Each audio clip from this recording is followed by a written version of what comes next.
Hi everyone, I'm Cherie Criswell, independent designer for Couture.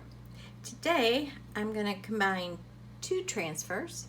I'm going to do the Celtic cross, and that's going to be in the background.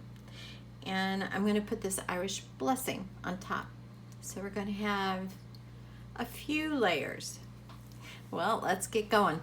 Okay, I'm going to use this Aiden board, and I don't know if you remember or saw when I did this video. But this is a board I keep reusing over and over. It's magnetic, which you can see the birds are on here. And I'm just going to take all the stuff off and clean off the chalk and start fresh. Now I just had this taped on here, so we can just take it off pretty easy.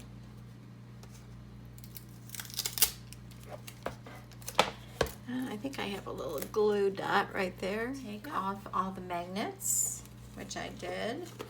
And this is all on a strip with magnets. All we have left is the chalking, and that's easy. First, I'm going to just spray it with water.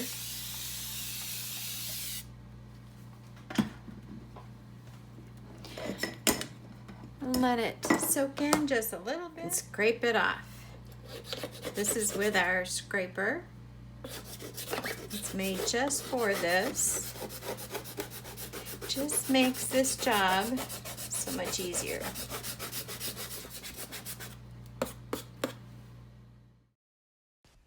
So just clean up this chalk with a paper towel, and then I wet the board eraser with some water to get any ghosting that might remain on the back. Now, after I lay down the Celtic cross and let it dry, then I put this Irish blessing on.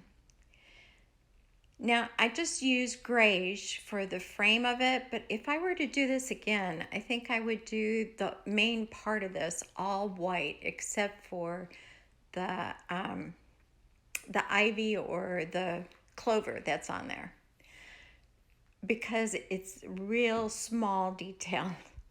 But anyway, you could do it all one color, you could do multicolors, whatever you like. Just make sure you fuzz it and before you put it on there, because it is putting a layer on top of it. And there it is, and it's done, and I really do like the results. You can see I changed the color of the M to the sage, but I like it. I like it a lot. What do you guys think? Thanks for watching. Bye.